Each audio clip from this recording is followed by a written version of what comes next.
नमस्कार दोस्तों, मैं सुनील लाठी ट्रेडिंग एकेडमी से स्वागत करता हूं आप सबका आज के इस डेली मार्केट रेवो वीडियो में। तो गाइस, इस वीडियो में हम इंडियन मार्केट का ओवरव्यू लेते हैं एंड साथ में सेक्टोरल परफॉर्मेंस का ओवरव्यू लेंगे।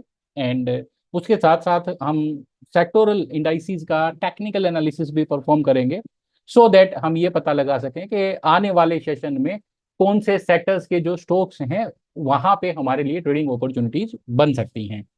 तो आप अगर वीडियो को एंड तक देखेंगे, क्योंकि वीडियो का जो सेकंड पार्ट है, एंड वाला पार्ट है, उसी में हम अलग अलग इंडाइसीज का या फिर अलग अलग सेक्टर्स का टेक्निकल एनालिसिस परफॉर्म करते हैं चार्ट्स के साथ। तो मैं आपसे रिक्वेस्ट करूंगा कि आप वीडियो को एंड तक देखें। तो जैसे कि हम देख सकते हैं, आज हमारा निफ्टी इंडेक्स जो है वो 24,586.70 पे क्लोज हुआ है, 0.35% के गेन के साथ। सेंसेक्स की अगर बात करी जाए तो ये 0.18% के गेन के साथ 80,664.86 पे क्लोज हुआ है। निफ्टी 200 इंडेक्स की अगर हम बात करें तो ये 13,968.65 पे 0.53% के गेन के साथ क्लोज हुआ है। निफ्टी 500, जिसको हम ऑल मार्केट कैप इंडेक्स भी बोलते हैं, वो 23,209.85 पे 0.5% के गेन के साथ क्लोज हुआ है। अगर बात करें बैंक निफ्टी की तो 52,455.9 पे 0.34% के डेली गेन के साथ क्लोज हुआ है। तो हम देख सकते हैं ब्रोडर मार्केट इंडाइसिस जो हैं वो सारे के सारे पॉजिटिव नोट के साथ क्लोज हुए हैं, जो कि इस नए वीक के फर्स्ट डे में मार्केट में पॉजिटिविटी को इंडिकेट करता है। अब अगर सेक्टर वाइज परफॉर्मेंस की बात करी जाए तो पीएसयू बैंक्स का जो सेक्टर है उसने आज जबरदस्त परफॉर्मेंस विटनेस करी है।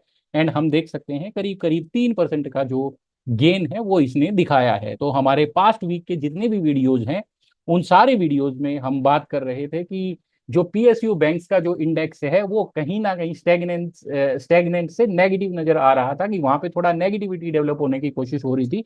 बट आज की प्राइस एक्शन ने जो है उस नेगेटिविटी को कहीं ना कहीं ओवरकम करने की कोशिश करी है। तो इसका जब हम टेक्निकल एनालिसिस परफॉर्म करेंगे तो हम पता लगाने की कोशिश करेंगे कि आने वाले दिनों में पीएसयू बैंक्स का क्या सिचुएशन रहने वाला है। तो बात करें अगर निफ्टी मीडिया की तो ये भी करीब करीब 1.5% के गेन के साथ क्लोज हुआ है। निफ्टी रियलिटी भी 1.25% के गेन के साथ क्लोज हुआ है। फार्मा सेक्टर में भी आज वापस रिकवरी आई है।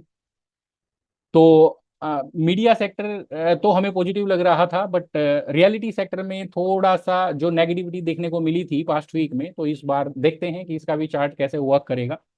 एंड फार्मा पे हम ऑलरेडी बुलिश थे, तो फार्मा में रिकवरी देखने को मिली ये मतलब आज के सेशन में भी। निफ्टी ऑटो में भी आज 1% का गेन लगभग देखने को मिला है। एंड एनर्जी में भी 1% का गेन है। एंड एफएमसीजी में भी 0.5% का गेन है। एंड जो मिड कैप सेलेक्ट इंडेक्स है उसमें भी 0.5% का गेन हमें देखने को मिला है। एंड इसके साथ साथ अगर financial services and banking sector की बात करी जाए तो यहाँ पे भी एक 0.37 एंड 34% का जो है वो पॉजिटिव गेन देखने को मिला है। एंड बात करें अगर Nifty metal and IT index की तो मेटल इंडेक्स में 0.22% का पॉजिटिव नोट के साथ ये क्लोज हुआ है ना। आईटी सेक्टर में थोड़ा सा नेगेटिविटी देखने को मिली है। तो आईटी सेक्टर का चार्ट हमने देखा था पिछले वीक में, थोड़ा डेली चार्ट इसका खराब होते हमें दिखा था, थोड़ा लाइक खराब तो नहीं बट एक थोड़ा पुल बैक की एक्सपेक्टेशन थी, तो उसी के चलते आईटी सेक्टर में आज थोड़ा सा नेगेटिव बिहेवियर देखने को मिला है। अगर बात करें आज के मार्केट में एडवांस डिक्लाइन रेशियो की तो एनएससी पे 1257 शेयर्स जो हैं आज पॉजिटिव नोट के साथ क्लोज हुए हैं। 1059 शेयर्स जो हैं वो नेगेटिव नोट के साथ क्लोज हुए हैं। अगर सेक्टर वाइज परफॉर्मेंस की हम बात करें या फिर इंडेक्स बेस्ड परफॉर्मेंस की बात करें तो ऑलमोस्ट सारे ही इंडाइसिस में जो गेनर्स का परसेंटेज रहा है वो 50% से ज्यादा रहा है। मतलब कि इंडेक्स के जो कॉन्स्टिट्यूएंट्स हैं उनमें मोर देन 50% शेयर्स जो हैं वो पॉजिटिव नोट के साथ क्लोज हुए हैं, अगर एक आईटी सेक्टर को छोड़ दिया जाए तो। अगर बात करें निफ्टी के पुलर्स एंड ड्रैगर्स की तो एसबीआईएल आज 20 पॉइंट्स का इसने लगभग कंट्रीब्यूट किया है निफ्टी की तेजी में। ओएनजीसी ने 15 पॉइंट का कंट्रीब्यूशन दिया है। एनटीपीसी ने 10 पॉइंट्स का कंट्रीब्यूशन दिया है। आईटीसी ने 9.57 पॉइंट्स का कंट्रीब्यूशन दिया है, जबकि बजाज ऑटो ने करीब करीब 8 पॉइंट्स का जो है वो निफ्टी की तेजी में कंट्रीब्यूट किया। अगर बात करें ड्रैगर्स की तो axis bank, ICI bank, banking sector के प्राइवेट बैंक से ये दो स्टॉक हैं जिन्होंने निफ्टी को नीचे खींचने की कोशिश करी है। जबकि पिछले वीक में हमने देखा था कि आईसीआई सारे बैंक्स में अच्छा नजर आ रहा था। एशियन पेंट्स की अगर हम बात करें तो इसने भी करीब करीब 4.83 पॉइंट्स का नेगेटिव कंट्रीब्यूशन दिया है। इन्फी ने भी 4.32 पॉइंट्स का नेगेटिव कंट्रीब्यूशन दिया है। टीसीएस ने 3.84 पॉइंट्स का नेगेटिव कंट्रीब्यूशन दिया है। तो majorly private banks and IT sector जो था आज निफ्टी को नीचे खींचने में रहा। जबकि बात करें अगर ऑयल एंड गैस एंड थोड़ा जो पीएसयू बैंक से एंड एफएमसीजी सेक्टर ने निफ्टी को सपोर्ट करने की कोशिश करी है अलोंग विद ऑटो सेक्टर। तो बात करें अगर डेली गेनर्स की, टॉप गेनर्स में अगर बात करें तो इसमें हम टॉप 500 स्टॉक्स में से top gainers and top losers की लिस्ट कंपाइल करते हैं। तो इसमें Godfrey Phillips, HBL power, IOB, MMTC, KSB, NLC India, IDBI, Castrol India, VTL, Maharashtra bank and फिर इसके बाद J N K, N361, ONGC, Raymond, Lodha, Tanla, RHIM and Latent View Analytics Limited and CRISIL, ये सारे stocks जो हैं आज top gainers की list में रहे हैं। एंड सबसे टॉप में गुड फ्राइडे फ्लिप रहा है करीब करीब 16% के गेन के साथ। टॉप लूजर्स की अगर बात करें हम तो Sundaram finance, Brigade, Chalet hotels and Sonata Software, RailTel, GRSE, Sobha, Welcorp, GE shipping, Cochin Shipyard, CGCL, Timken, Mastek, Mazdock, Eris, KPR Mills and GPIL and Jubilant Ingrevia and RBI, ये सारे स्टॉक्स जो हैं आज टॉप लूजर्स में देखने को मिले हैं। तो हमने देखा था पास्ट के वीक्स में जो शिपिंग कंपनीज थी जैसे कि जीई शिपिंग हो गया, फिर कोचिन शिपयार्ड हो गया, या फिर मझगांव डोक हो गया, तो ये सारी जो कंपनीज थी ये मार्केट में अच्छी खासी अपसाइड की मूवमेंट विटनेस कर रही थी। बट अब यहाँ पे एक स्टेग्नेशन का या फिर थोड़ा सा हमें भी एक माइल्ड पुल बैक देखने को मिल सकता है। तो ऑब्वियस है एक दिन की नेगेटिविटी की वजह से मार्केट में ट्रेंड चेंज नहीं होता है, but yes you can keep these stocks in to your watch list, ताकि ये जैसे ही अपने पुल बैक को ओवर करके ट्रेंड को रिज्यूम करने की कोशिश करे तो आपको डिसेंट प्राइस पे अच्छे स्टॉक्स पिक करने में हेल्प मिले। बात करें अगर वॉल्यूम बजर्स की तो आज लिस्ट काफी लंबी है वॉल्यूम बजर्स में। एंड गुड फ्राइडे फ्लिप सबसे टॉप में नाम आता है, करीब करीब 16.69% का इसने गेन विटनेस किया है आज के सेशन में। एंड वॉल्यूम्स की बात करी जाए तो एवरेज वॉल्यूम का करीब करीब 43.58 टाइम्स जो है इसने वॉल्यूम स्पाइक दिखाया है। एंड टालना में भी करीब करीब 27 टाइम्स का वॉल्यूम स्पाइक देखने को मिला है, एरिस में भी 27 टाइम्स का वॉल्यूम स्पाइक देखने को मिला है। एंड इनके अलावा केएसबी, महाबैंक एंड फिर आईडीबीआई, इनमें करीब करीब 8 टाइम्स का वॉल्यूम स्पाइक देखने को मिला है।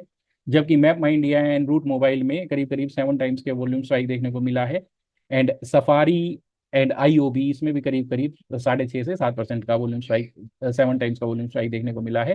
फिर जेनसार टेक है एंड सुंदरम फाइनेंस है, एरो pharma, Devyani, Lodha, VIP P industries, तो ये सारे स्टॉक्स हैं जिनमें लगभग more than 5 times volume spike देखने को मिला है। तो यहाँ पे कुछ एक्शन बनते नजर आ रहा है। तो आने वाले दिनों के लिए आप इन स्टॉक्स को अपनी वॉच लिस्ट में ऐड करके रखिए, जरूर ये आपको अच्छी ट्रेडिंग अपॉर्चुनिटीज देंगे। एंड बात करें अगर मोस्ट एक्टिव स्टॉक्स की तो ऑब्वियसली सबसे टॉप में नाम आता है IRFC का, HDFC बैंक, फिर SBIN है, TCS, ICI bank, RVNL, HCL tech, ONGC, NHPC, Axis bank, Tanla, Godfrey Phillips, Infy, Zomato, Kotak bank, Yes bank, OIL, SJVN, OFSS and Maruti. तो ये सारे स्टॉक्स हैं जो मोस्ट एक्टिव स्टॉक्स की लिस्ट में हैं। ये बेसिकली उन लोगों के लिए हेल्पफुल होता है जो लोग ऑप्शंस ट्रेड करते हैं, सो दैट उनको जब ये आइडिया रहे कि कौन से स्टॉक्स मोस्ट एक्टिव हैं तो उनके ऑप्शंस भी यूजुअली लिक्विड मिल जाते हैं हमें। अगर बात करें हम ऐसे स्टॉक्स की जो अपने 52 वीक्स हाई के पास हैं, तो ये लिस्ट हम टॉप 200 स्टॉक्स से कंपाइल करते हैं। इसमें हम देख सकते हैं ओएनजीसी का सबसे टॉप में नाम है, तो ओएनजीसी ने अभी अभी नया लाइफ टाइम हाई लगाया है। GAIL, Aero pharma, OFSS and फिर SBI, Petronet, Zomato, NHPC, Colpal, Lupin, Lal Path Lab, doctor Reddy, Deepak nitrite, Sun TV, HDFC bank, Torrent, Britannia, Dabur, Sonacoms. तो ये सारी कंपनीज हैं, they are keeping they are making a new high every day. तो इन companies को आप रखो अपने वॉच लिस्ट में। एंड यहाँ से अगर आपको कोई मोमेंटम प्ले मिलता है यहाँ से तेजी को राइड करने में, तो ये कंपनीज एक अच्छी चॉइस हो सकती हैं। तो ये बात हो गई मार्केट के जनरल ओवरव्यू की। अब फटाफट टेक्निकल चार्ट्स पे एक नज़र डालेंगे एंड पता लगाने की कोशिश करेंगे कि कल के सेशन में कौन सा जो सेक्टर है वो हमारे लिए प्रॉमिसिंग हो सकता है। तो लिस्ट में सबसे पहले नाम आता है PSU सेक्टर बैंक इंडेक्स का। तो यहाँ पे देख सकते हैं कि आज जो PSU इंडेक्स है इसने करीब करीब 3% का गेन विटनेस किया है। एंड इसके साथ साथ आज इंटरेस्टिंगली इसने गैप अप ओपनिंग के बाद अपने 20 एंड 50 पीरियड एवरेजेस के ऊपर क्लोज किया है, जो कि सजेस्ट करता है कि अब यहाँ पे ये जो 71,060 का जो लेवल है वो एक अच्छा सपोर्ट बन चुका है। एंड अब यहाँ से इस इंडेक्स में आने वाले दिनों में तेजी की तैयारी हो सकती है, प्रोवाइडेड अगर जो अर्निंग्स रिपोर्ट अगर PSU बैंक्स की खराब नहीं आती हैं, इन केस अगर कोई पीएसयू बैंक्स में से कोई भी बैंक अगर खराब नंबर पब्लिश करता है तो वो कहीं ना कहीं थोड़ा नेगेटिव बिहेवियर लेके आ सकती है पीएसयू इंडेक्स में। अदरवाइज ओवरऑल अप ट्रेंड था, फिर हमने कंसोलिडेशन का फेज देखा एंड आज इसने पिछले 8-10 दिन के हाई के ऊपर क्लोज किया है। तो ये कहीं ना कहीं इंडिकेट करता है कि यहाँ से पीएसयू बैंक में अब थोड़ा सा रिकवरी बनेगा आने वाले दिनों के लिए। बात करें अगर ऑयल एंड गैस सेक्टर की, तो इसमें हम पहले से ही बात करते आ रहे हैं, ट्रेंड बुलिश एंड मोमेंटम भी स्ट्रोंग है। तो हमने देखा कि it is making higher high, तो यहाँ से और भी कंटिन्यूएशन का चांस नजर आ रहा है। तो ऑयल एंड गैस में अभी भी दम बचा हुआ है। अगर बात करें निफ्टी मीडिया की, तो मीडिया में हमने बात करी थी, फ्लैग बना हुआ था, उसके बाद ये सरप्राइजिंग मूवमेंट हुआ, बट वहां से अब इसने रिकवर कर दिया ना, अपना प्रीवियस स्विंग हाई काट दिया है। तो ये कहीं ना कहीं sign of like continuation of the move या फिर स्टार्ट ऑफ न्यू मूव है। तो आने वाले दिनों में जो मीडिया सेक्टर के जो स्टॉक्स हैं ये भी काफी प्रोमिसिंग लग रहे हैं। एंड अगर बात करी जाए निफ्टी रियलिटी की, तो रियलिटी में भले ही आज ये पॉजिटिव गेन के साथ क्लोज हुआ है, बट ऐसा कुछ लाइक स्पार्कलिंग नहीं लग रहा है। तो रियलिटी जो है अभी भी हमारा कंसोलिडेशन से नेगेटिव जो व्यू रहेगा रियलिटी पे। अगर बात करें निफ्टी हेल्थ केयर सेक्टर की, तो फार्मा एंड हेल्थ केयर में हम पहले से ही बुलिश थे। तो एक टेम्पररी पोज के बाद it is trying to resume the trend, तो यहाँ से और फर्दर साइड मूव का हम एक्सपेक्टेशन रखते हैं यहाँ पे हेल्थ केयर में। एंड बात करें अगर निफ्टी फार्मा की, तो सिमिलर बिहेवियर फार्मा ने भी दिखाया है, तो फार्मा पे भी यहाँ से तेजी की एक्सपेक्टेशन रहेंगी। निफ्टी ऑटो की अगर बात करी जाए, तो यस, ऑटो सेक्टर ने आज वापस अपने 20 पीरियड एवरेज के ऊपर क्लोज किया है, बट यहाँ पे कोई लाइक बाइंग थ्रस्ट नजर नहीं आया है। तो 1-2 दिन हमें वेट करना पड़ेगा to take a clear clue. But जिस तरीके से आज इसने बिहेव किया है, तो it is more likely to remain positive for tomorrow session also. अगर बात करें हम निफ्टी एनर्जी की, तो एनर्जी में हम देख सकते हैं कि ये थोड़ा हेजिटेंट था अपने लाइफ टाइम हाई को क्रॉस करने में, बट आज के सेशन में हमने देखा कि इसने अपने लाइफ टाइम हाई को क्रॉस कर दिया है। तो एनर्जी सेक्टर में भी यहाँ से स्ट्रेंथ बनते हुए दिखेगी। तो add your like energy sector के से आने वाले स्टॉक्स को आप अपने वॉच लिस्ट में ऐड कर सकते हैं। बात करें अगर कंजम्पशन इंडेक्स की, तो यहाँ पे ऑब्वियस है, इसने अभी रिसेंटली प्रीवियस हाई काटा था एंड उसके बाद एक टेम्पररी पोज के बाद it is trying to resume up trend. तो कंजम्पशन सेक्टर में भी यहाँ से जो तेजी कंटिन्यू होते हमें दिख रही है। एफएमसीजी की अगर हम बात करें, तो नो डाउट एफएमसीजी सेक्टर पे हमारा पहले से ही हम मतलब we were optimistic about pharma and FMCG. तो ये हमारे एक्सपेक्टेशंस के अकॉर्डिंग ही मूव कर रहा है। एफएमसीजी सेक्टर में अभी यहाँ से और भी अपसाइड का पोटेंशियल जो है वो हमें नजर आ रहा है। निफ्टी फाइनेंशियल सर्विसेज की बात करी जाए, तो यस, यहाँ पे sign of formation of support हमें देखने को मिला था, बट अभी तक बाइंग थ्रस्ट देखने को नहीं मिली है। तो कंसोलिडेशन का फेज रहेगा। हम चाहते हैं कि एक स्ट्रॉन्ग कैंडल ये फॉर्म करे at least on daily chart to take any bullish व्यू, बट अभी ये पुल बैक चल रहा है, इसमें अपने पुल बैक में ये कंसोलिडेट कर रहा है। अगर बात करें निफ्टी बैंक की, तो निफ्टी बैंक ने अपने 20 पीरियड एवरेज को हिट किया है and now it is trying to find support near 20 period average. हालांकि यहाँ पे बाइंग थ्रस्ट देखने को नहीं मिला है। तो आने वाले 1-2 दिनों में अगर बैंक निफ्टी में हमें बाइंग थ्रस्ट देखने को मिलता है, तो फिर यह अपने ऑन गोइंग अप ट्रेंड को रिज्यूम करने की कोशिश करेगी। निफ्टी मेटल्स की अगर हम बात करें, तो मेटल सेक्टर में हमने देखा था कि इसने 10 जुलाई को अच्छा खासा सेलिंग प्रेशर दिखाया था एंड उसी प्रेशर के चलते इसने अपने 50 पीरियड एवरेज को हिट किया। But back to back 2 sessions में उसके बाद हमने देखा कि ये कहीं ना कहीं 10 जुलाई के सेशन की जो ट्रेडिंग रेंज रही उसी में कंसोलिडेट करते हमें दिखा है। तो यहाँ पे हम ये कंक्लूड कर सकते हैं कि इस लाइक ये जो 50 पीरियड का एवरेज है उसके पास ये सपोर्ट लेने की कोशिश कर रहा है। तो मेटल सेक्टर में भी अब यहाँ से एक्सपेक्टेशंस हैं, क्योंकि आज डोजी फॉर्म हुआ है, तो हो सकता है कि मेटल सेक्टर में कल ये बाउंस लेने की कोशिश करे, क्योंकि ऐसा कोई मेजर सपोर्ट पेनिट्रेशन देखने को नहीं मिला था। पैटर्न डेवलप हो रहा था मंदी का, बट कोई मेजर सपोर्ट का पेनिट्रेशन नहीं था। तो यहाँ से एक बाइंग थ्रस्ट अगर आता है, तो हो सकता है कि मेटल सेक्टर भी वापस अपनी तेजी को रिज्यूम करने की कोशिश करे बिफोर बजट। एंड बात करें अगर निफ्टी प्राइवेट बैंक्स की, तो प्राइवेट बैंक्स में सिमिलर बिहेवियर है as in financial services sector. तो ये अपने रिस्पेक्टिव सपोर्ट के पास है, तो यहाँ से हमें नीड है एक बाइंग थ्रस्ट की। बट यस, ये स्टेज पे हम ये बेट नहीं कर सकते कि तेजी आ जाएगी, बट ये स्टेज पे हम ये बेट कर सकते हैं कि ये अपने सपोर्ट के पास है। फर्दर डिक्लाइन तभी एक्सपेक्ट किया जा सकता है जब प्राइवेट सेक्टर बैंक इंडेक्स 25,850 का लेवल क्रॉस करे नीचे में। अगर बात करें हम आईटी सेक्टर की, तो आईटी सेक्टर में हमने देखा था पिछले वीक में कि ये अपने एक टेम्पररी पोज के बाद इसने सक्सेसफुली अपने आप ट्रेंड को रिज्यूम करने की कोशिश करी थी और इसने मेजर रेजिस्टेंस को भी ब्रेक कर दिया था। तो आज का जो डिक्लाइन है आईटी सेक्टर में, ये कोई रिवर्सल वगैरह नहीं लेके आएगा, ये जस्ट एक काउंटर एक्शन है 12 जुलाई का जो प्राइस बिहेवियर था उसका।